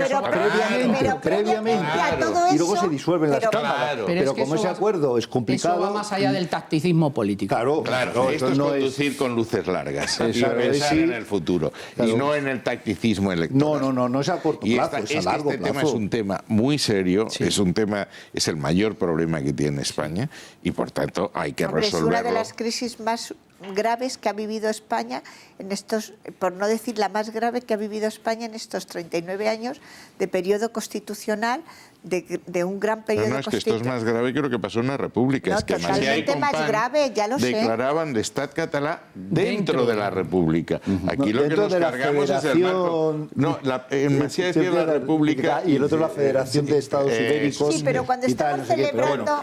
Pero era dentro de la República, efectivamente, no era fuera, como quieren estos. Claro, que es un tema de matiz importante. No, es que aquí estamos... Fuera. Usted que es profesor, lo que no estamos cargando la Constitución, no, estamos cargándonos el demus constituyente. Claro. Es decir, es que ya España sería otra cosa distinta. Mientras que allí lo que decía es cómo se organizaba España. Aquí lo que nos cargamos es España. Es la propia realidad española. El tema es muy... Que la propia realidad española. Claro. Por eso era muy importante la reforma del mapa. Es decir, ¿quién forma parte del territorio español? ¿Qué son los...? Luego habría que derogar la famosa cuarta de Navarra con la historia esta. En fin, hay un montón de cosas. La cláusula Gans y tantas cosas, ¿no? Sí, pero que en aquel momento... Es curioso una cosa siempre por decir, que cuando he estado mirando lo del 155, el 99% de los artículos que he tenido que buscar, que son históricos, que hablan del 155, solamente piensan en el País Vasco. Claro. ¿Cómo? Que solamente piensan en el País Vasco. Con el 155. En los años 80. No, pero hay otro dato y que es curioso, en la República no había un 155 no y hubo que declarar el estado de guerra. Claro, el estado de guerra para poder suspender la Generalitat de Cataluña. El 155 encontró tan poquísimas resistencias y estaban sentados allí Heribert Barrera y Letamendia, para poner ejemplos extremos. Es decir, que ¿por qué demonizar el 155? Al revés. ¿Qué miedo tiene usted a aplicar la ley cuando alguien la incumpla? Y si es oportuno o no es oportuno, oiga, usted ha incumplido la ley y la lleva incumpliendo. Al 155, afortunadamente. Claro, está claro. Y mira qué poco complejo tuvo el Gobierno de la República, que publicó el decreto el 7 de octubre del 34, que era domingo. Dijeron, mira, hoy mismo. Yo siempre sostuve que el 155, si lo hubiésemos aplicado en 2014, no hubiese pasado absolutamente nada. Como no ha pasado, y esto es lo que se ha demostrado, no ha habido la rebelión social, no ha habido el segador, no le han cortado la cabeza. Tú le pones el ejemplo ese que pones, que me parece muy bien, muy didáctico, pero yo pongo el ejemplo de Otegi. ¿Os acordáis? Otegi en la cárcel. Esto va a ser terrible. Madre de Dios es Cristo. Bueno, es un señor como otro cualquiera que va como puede cuando le invitan a ciertos sitios y hace lo que le dejan hacer. Y no es ningún héroe ni nada. Y ya está. Y no ha pasado nada. Y la sociedad vasca vive era mucho más tranquila que antes. En esta casa, sobre el 155, cuando la gente decía, bueno, la Plaza de Cataluña se va a convertir en la Plaza Maidán, en la Plaza Tahrir y tal. Yo dije, mire, en Cataluña no hay tanto oprimido. Además, llega el invierno, hace frío, a la gente le entra hambre, tiene que ir a casa. Y saldrán cuatro ahí a cantar 4 canciones y así. Pero me alegro mucho que valoréis... Al cuando se aplica la ley y se aplica, pues no pasa absolutamente nada. Pero para que veamos que se aplicó el 155 en el momento oportuno y que además al día siguiente... Carmen, yo tengo que manifestarte... La tesis es que si se hubiese aplicado 3 años antes hubiésemos tenido una revolución social. No lo sé. En aquel momento tú estabas en el Consejo de Ministros y yo no. Y lo que en aquel momento hablarais yo no lo conozco y es secreto. Yo lo dije en público. Y además hay otra cosa muy importante y es que en su momento el presidente Rajoy, que es un hombre... un gran estratega y un hombre de Estado que lo está demostrando cada día, en cada momento de crisis que vive España, que por encima de todo piensa en el bienestar de todos los españoles, aplica el 155 en donde él cree que es el momento para aplicarlo. Por ejemplo, yo le oí decir este último fin de semana, como extrañándose, dice... ¿Quién lo iba a decir? Esto iba a salir también. Nos vamos a publicar. Claro que ha salido muy bien. Venga.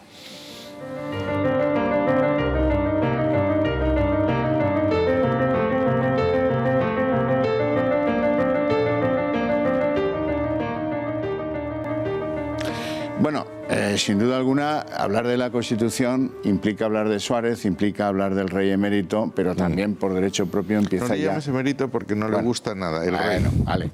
El rey don Juan Carlos. Pero es emérito. No, es una condición, ese título no existe. No existe. No existe. Pues el rey don Juan Carlos. Don Juan Carlos. Primero, debo decir primero. ¿No? Bueno, el rey. Su hijo, el actual jefe del Estado, también se ha ganado ya, un lugar en esto de defender cosas.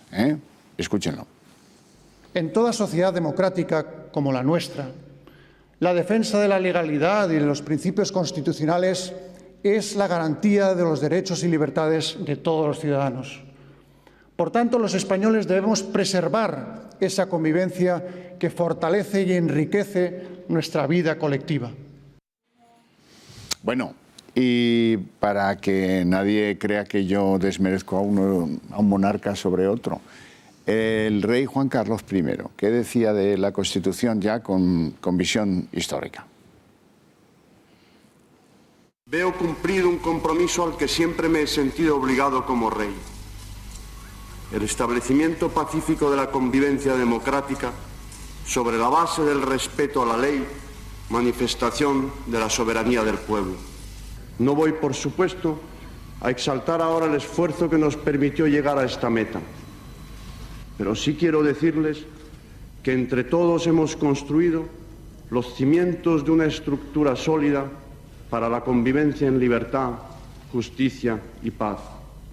La Corona desea y cree interpretar las aspiraciones de las Cortes, una Constitución que dé cabida a todas las peculiaridades de nuestro pueblo y que garantice sus derechos históricos y actuales.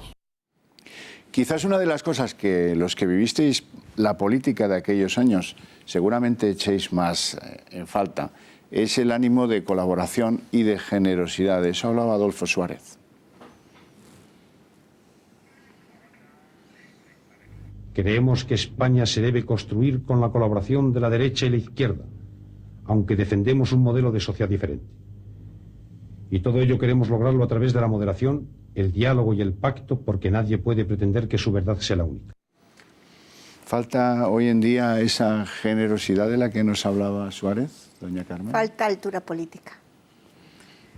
Falta la altura de mirar hacia España. Falta una mirada de generosidad, una mirada de darnos cuenta que nos jugamos el futuro, no el nuestro, que casi está hecho, sino el futuro de las nuevas generaciones. Entonces yo creo que cuando miramos hacia atrás y vemos a esos hombres y mujeres que fueron capaces de dejar parte de ellos mismos en favor de toda una sociedad, pues hoy en algunos de la clase política falta esa altura de miras y esa categoría humana de mirar hacia adelante y de hacer lo posible porque todos caminamos juntos hacia los grandes problemas de Estado y uno de ellos es el futuro de Cataluña, el futuro de España, porque no se puede entender Cataluña sin España, igual que no se puede entender España sin Cataluña. Es mucho más España-Cataluña. Aquellos momentos también costaron, en términos de piel y de esfuerzo, una barbaridad. Pero en aquellos momentos había una gran fuerza que tenía el pueblo español, que quería la democracia, que quería vivir en libertad, que quería romper una historia de una página de la historia de España y construir hacia adelante. Y fuimos capaces. Yo creo que el éxito de la Constitución española fue un éxito de Su Majestad el Rey Juan Carlos, de Adolfo Suárez, de todas las fuerzas políticas, pero también del pueblo español que quería cambiar, que quería construir, a pesar de lo duro que en aquel momento fue, y lo he dicho anteriormente, huelgas todos los días estudiantiles, huelgas laborales y una situación de mucho miedo, porque era salir de un régimen de la ley a la ley, y de la ley a la ley había gente que era lo desconocido, ¿no? Ahora nos falta un objetivo. Vamos a ver, yo estaba en la oposición democrática desde mucho tiempo antes y participé en FEDISA, en Partido Popular, Centro Democrático, Unión de Centro Democrático. Yo creo que lo que es verdad es que en aquella época había un caldo de cultivo que no era el del 31. Es decir, España había cambiado, era un país infinitamente más rico, más ilustrado, menos agrícola, pero yo creo que fue un trabajo mucho más de las élites que del pueblo español. El pueblo español estuvo muy expectante después de la muerte de Franco y hubo varios aciertos que fue fruto del acuerdo de las fuerzas políticas. El primer acuerdo fue restablecer las libertades antes que ir a votar. Por eso yo hablaba antes de la oportunidad de haber tenido un periodo más largo en Cataluña. Primero, Adolfo Suárez libertad de opinión, libertad de expresión, libertad de asociación, de formación de partidos políticos. Y cuando ya llevábamos un año de acostumbrarnos a vivir juntos y de que esto no iba a desembocar en la guerra civil, que era lo que estaba en la mente de todos los españoles, y que la legalización del Partido Comunista no implicaba el que fuesen a degollar gentes por las calles, fuimos a votar. Segundo gran acierto fue el anteponer la reforma económica a la reforma política, que fueron los pactos de la Moncloa. Entonces era una situación muy difícil, eran los coletazos de la crisis del petróleo del 73, que el régimen franquista no había podido abordar por debilidad política, y los pactos de la Moncloa tranquilizan la calle. Y a partir de ahí el gran acierto fue el consenso, que estuvo a punto de no ser tal. Es decir, en los primeros compases, en las Cortes votábamos mecánicamente Unión de Centro Democrático y Alianza Popular, hasta que llegamos al artículo 26, me parece que era el de la educación, cuando Peces Barba abandona, y entonces se dice, hay que modificar esto, y esto no puede ser otro trágala, como ha sido la historia constitucional, de la derecha y el centro, para entendernos, sobre la izquierda, y entonces es cuando se va a un tema de todos, de una constitución de todos y para todos. La gran diferencia es que todos teníamos ganas de acertar, y ahora parece que todos tenemos ganas de equivocarnos y buscar ventajas tacticistas a costa de la cualquier sea. Y la otra cosa fue porque el consenso es mucho más complicado que ponerse de acuerdo. Es primero ponerse en el lugar del otro, intentar entender sus razones. Y decía Enrique Tierno, para no hablar de Suárez, que no nos hicimos cesiones unos a otros, sino concesiones recíprocas, pensando en el interés general, en el interés de España. Y he citado a Tierno, tengo que citar a Suárez. En la lápida de Suárez dice, la concordia fue posible. Y la concordia fue posible. Y en aquel momento teníamos una situación económica compleja. ETA, que decidió matar mucho más en democracia que en dictadura. Un ejército medio sublevado. Y una cierta incomprensión internacional, porque nos ayudaron poco. Es decir, muy poco. Entonces, te quiero decir que las circunstancias eran mucho más complicadas que ahora. Por eso cuando digo temor a la reforma, oiga, si hicimos una cosa de nueva planta, porque es que no había nada. En aquel momento el régimen cae entero, es decir, quedaban unos alcaldes elegidos en plena dictadura que sabían que su legitimidad era ninguna, por eso todos éramos diputados y senadores, porque no había más. O sea, las asambleas preautonómicas eran diputados y senadores, lo otro era, no había más. Y ahora es mucho más sencillo, pero aquello fue una etapa mágica. Y hay otra cosa, es decir, todo eso se hizo en un año, Cuando se dice que no hay tiempo ahora para hacer no sé cuántas cosas, oiga, que todo eso lo hicimos en un año. Desde junio del 77. Desde las elecciones hasta... A 15 de junio del 77, cuando ya se decide. Las elecciones, y luego el día 29 que aparece publicada en el Había un pueblo cómplice con las élites de aquel momento. Sí, José Manuel, creo que era expectante. No. Hombre, yo gané esas elecciones. Y yo era una pequeña y jovencita centrista recién aprobada la Constitución. Pero que te quiero decir que me estudié y me iba de pueblo en pueblo a pedir el sí a la Constitución y sabía cómo estaba en aquel momento ese pueblo. Mi primer mitin fue en tu tierra. Un pueblo que había todo que construir, José Manuel. Había todo, era más fácil construir desde la nada que hoy.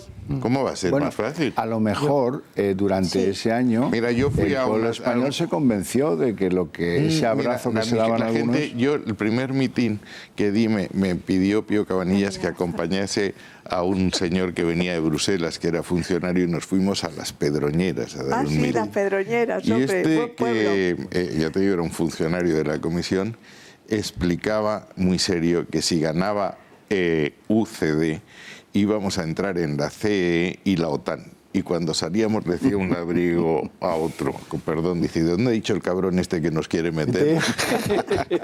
¿Con quién ibas? ¿Con Gervasio Villaseñor? Con Antonio Alonso Madero. No, era un señor que luego no tuvo gran porvenir político. Pero la gente nos miraba con una cierta estupefacción de lo que estábamos diciendo. Es decir...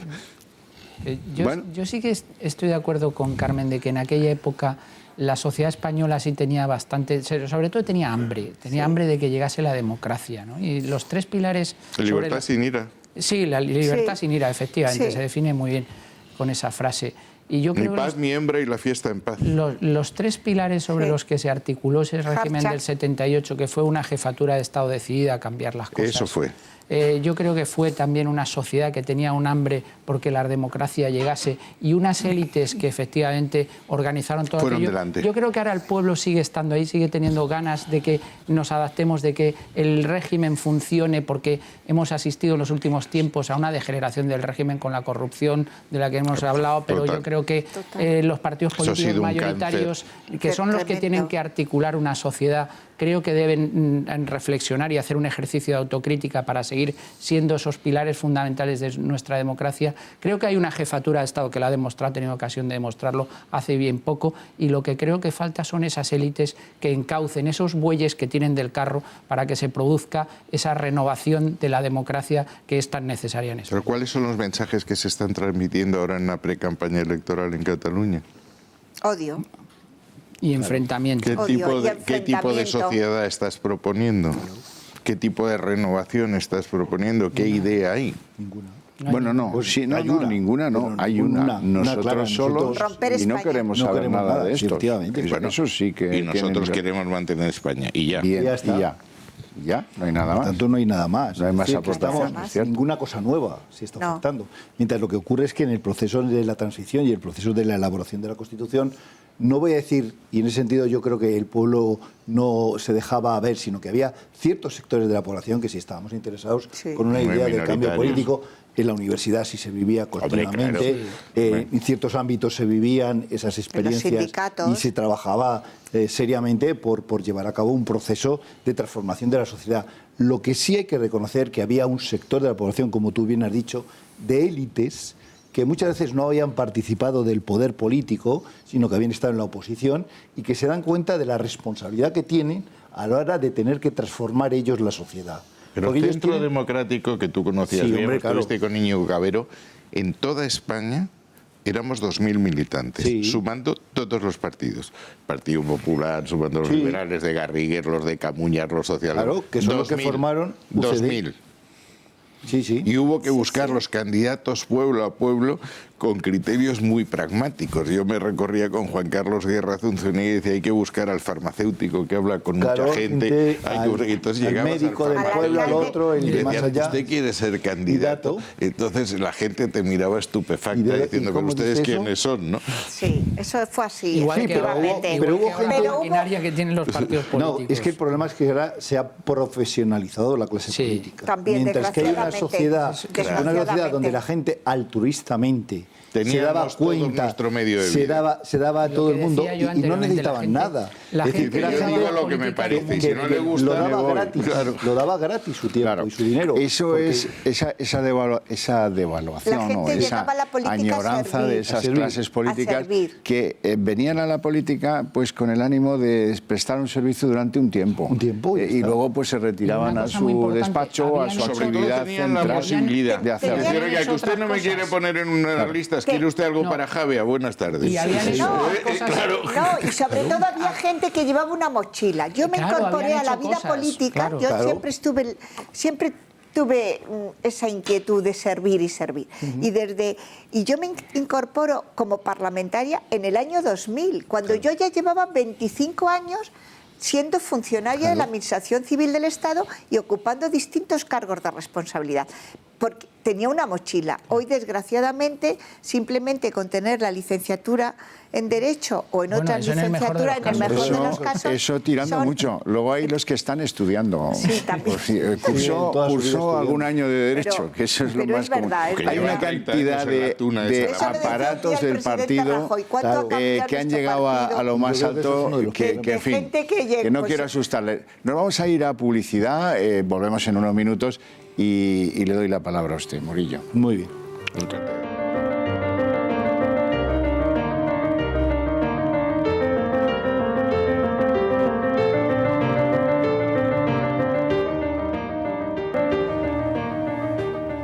Bueno, catedrático Murillo, le debía palabra. Sí. Pues adelante. No, era simplemente comentar que yo creo que esta situación que estamos viviendo ahora merece la pena reflexionar profundamente sobre qué tipo de clase política tenemos, ¿no? Es decir, que nos va a obligar mucho fundamentalmente a poder entender sobre todo qué tipo de personas son las que nos van a gobernar cara al futuro, ¿no? En este sentido. Y yo creo que si ha habido una excesiva, debido al propio sistema electoral, que quizá también sería uno de los temas que podíamos tratar, intentar analizar en este sentido, que también puede ser modificado debido a que las circunstancias también han cambiado, pero ha tendido mucho a la profesionalización de los miembros de los partidos políticos, y entonces los partidos políticos han dominado la situación y han llevado a cabo unos procesos de control Lo han machembrado todo. Absolutamente, de tal forma que es una radicalidad absoluta, sabiendo que si no cumples el mandato de los diputados, el mandato del partido, el diputado no tiene nada que hacer, ¿no? En ese sentido. Y yo creo que en ese sentido también habría que, por ejemplo, uno de los temas que yo también creo que es importante es la reforma, sobre todo por la actividad parlamentaria, que sería también la reforma de los reglamentos parlamentarios, ¿no? Porque tenemos unos reglamentos parlamentarios prácticamente decimonónicos, ¿no? Es decir, de esos de las 3 lecturas, de no sé qué, es decir, que no tenemos un parlamento que sea dinámico, donde la sociedad se vea reflejado. Porque yo creo que el gran problema que tenemos ahora es el problema de la comunicación. Esa idea que surgió de no nos representan es debido fundamentalmente, yo creo, a ese sentimiento que tienen los ciudadanos de que muchos de los líderes políticos no saben cómo vivimos los españoles, no tienen ni idea de nuestros problemas cotidianos, no tienen ni idea de cómo se vive, qué dificultades hay. Ellos viven en una especie de palacio donde viven con ciertas cuestiones y no trabajan la vida diaria o la vida cotidiana que hay, ¿no? Y yo creo que había que intentar dar a entender, como ocurre, por ejemplo, en el modelo británico, que inmediatamente es el gobierno el que va a explicar al lugar donde se tienen que explicar las cosas, que es el Parlamento, ¿no? Que es el lugar donde se tiene que hacer.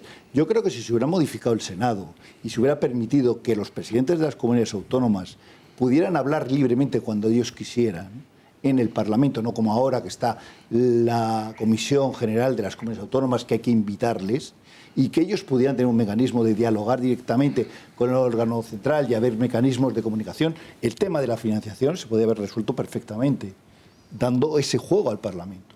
Es decir, que el Parlamento realmente hubiera servido como altavoz para que los ciudadanos nos entendiéramos de las cosas. Yo creo que hay una falta de conexión entre la realidad política y la realidad social. ¿Se refiere usted a ese Parlamento, a ese Senado en el que hay traductores simultáneos de catalán? No sé si traductores simultáneos que se puede poner, que puede existir, en el sentido de que se puede respetar, como ocurre en otros países, las libertades que hay de las lenguas autóctonas de cada comunidad autónoma. Lo que ocurre es que si es un Parlamento central, pues se tiene que hablar en la lengua castellana, que es la común de todos, aunque se pueda utilizar otras lenguas si así se recoge en el reglamento, que tampoco tiene ningún sentido el que no se pueda expresar una persona en un Parlamento Europeo, 23 lenguas oficiales. El Parlamento de ahí. Es decir, 23. Lo que ocurre es que luego no se imprimen en 23 lenguas todas las cosas, que es distinto.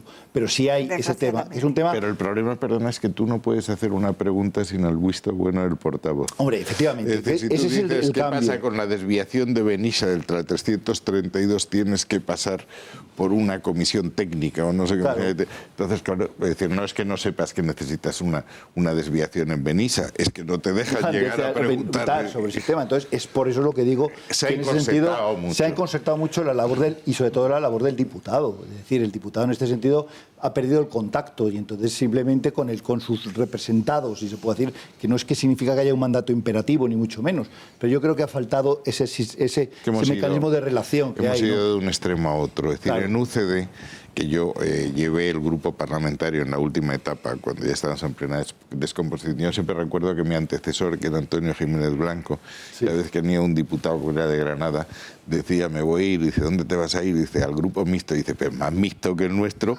Entonces, ahora de pasar como éramos todos libres, independientes y con mochila, cada uno decía lo que le parecía bien.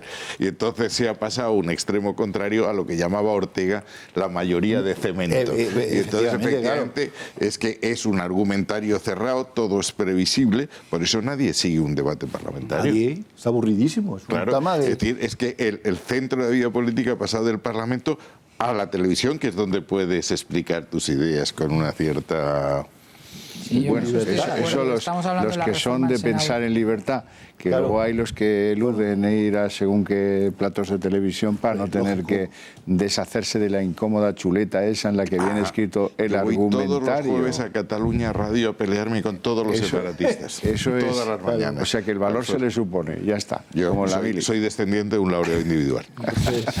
Sí, marchamos. Sí, Antonio. Yo estoy de acuerdo, se ha hecho mucho hincapié en la reforma del Senado y también habría que operar algún tipo de reformas para acercar el Congreso a los ciudadanos. Claro. Y se ha apuntado en el sentido del modelo británico, allí tú eliges un señor por un distrito y ese señor todas las semanas está atendiendo a las personas que votan en su distrito, está recogiendo sugerencias, está recogiendo peticiones, efectivamente, y pobre el que no haga. A lo mejor no hay que ir a un sistema, a mí el sistema mayoritario quizá tampoco sea el que más me gusta, pero es un sistema mixto como el alemán, con un acercamiento más del diputado, con luego una corrección proporcional, etcétera, etcétera, me parece bien. Pero creo que estamos centrando el debate territorial y a mí de verdad que me produce cierto desasosiego en el tema de las comunidades autónomas y los grandes olvidados del debate territorial, y yo quiero aquí sacar y romper una lanza a favor de las entidades locales. Yo creo que las entidades locales en un país son importantísimas, porque en el proceso de acercamiento de toma de decisiones al ciudadano, las entidades locales tienen un papel crucial. Es la primera administración con la que se encuentran los ciudadanos en la mayoría de las ocasiones en las que tienen que disfrutar de un determinado servicio público, etcétera, etcétera. Así es, querido Antonio, el papel histórico de algunos alcaldes de este país hace 200 o 100 y pico de años, o los que sean, en la defensa de esas constituciones que tienen ahí delante, que es absolutamente ejemplar desde todos los puntos de vista. Gracias a los cuatro por estar esta noche reunidos aquí a propósito de celebrar el aniversario de la Constitución. Nos falta una cosa, un detalle, hablar con alguien que redactó esa Constitución. Se lo hemos pedido a Miquel Roca Junyent, que era uno de los redactores, y a continuación les extractamos sus respuestas. Buenas noches a todos. Bueno, de entrada el recuerdo de, más que discusiones, de los debates, es un recuerdo muy apasionante, muy ilusionante, porque realmente, pues, además de debatir sobre conceptos, nos introducíamos en la personalidad de los demás componentes, ¿no? Es decir, éramos gente que algunos nos conocíamos, otros no, y por lo tanto teníamos que conocer exactamente cuáles eran sus reacciones, sus registros, para que nuestras posiciones fueran más comprendidas, más aceptadas. Temas discutidos, yo diría que todos lo fueron. A veces se dice si el tema de la organización territorial del Estado fue más debatido. No es verdad, también lo fue debatido el tema de la educación, o también fue debatido la economía social de mercado. Es decir, hubo unos temas que sí destacaron más, pero en todos ellos hubo debate y en todos ellos hubo participación diversa. En la vida siempre hay errores, ¿no? Pero yo creo que la valoración de un proyecto de esta naturaleza tiene que hacerse precisamente en su globalidad y en su duración. Globalmente es una buena Constitución. Hoy tenemos la satisfacción de ver que en muchos países se toma como referencia para explicar un buen modelo constitucional. Y por otra parte ha durado muchísimo, y por lo tanto esto quiere decir que en todo caso muchos de los conflictos que el país ha vivido no han tenido su origen o su causa en la Constitución. En todo caso ha sido con la voluntad con que se ha interpretado el texto constitucional. La Constitución ha superado muchas pruebas y por lo tanto yo creo que globalmente podemos darle una valoración positiva. Lo que tiene más sentido es la reforma del Senado. O sea, nosotros con la organización territorial del Estado, de hecho, inaugurábamos o estrenábamos una forma poco experimentada. Y el Senado nos ha quedado, diríamos, desfasado de lo que es la realidad descentralizada del poder en España. Por lo tanto, necesitamos un Senado en este momento más capaz de resolver los conflictos interterritoriales y más capaz de generar un diálogo construido entre lo que es la realidad autonómica de España y lo que es el Estado central, ¿no? Yo creo que esto ahí, el Senado sería aquello en lo que más se podía coincidir sobre la necesidad de una reforma constitucional. Hay muchas cuestiones que pueden ser actualizadas sin necesidad de retocar la Constitución. O sea, muy a menudo se habla de la ley de la financiación de las comunidades autónomas. Bien, la financiación de las comunidades autónomas no es necesario modificar la Constitución para hacerlo, porque está regulada por una ley orgánica de financiación de las comunidades autónomas que podía perfectamente resolver esta cuestión. Son muchas las cuestiones en las que muy a menudo se focalizan en la Constitución y pueden ser corregidas, reformadas, desarrolladas en textos legislativos al margen de la Constitución.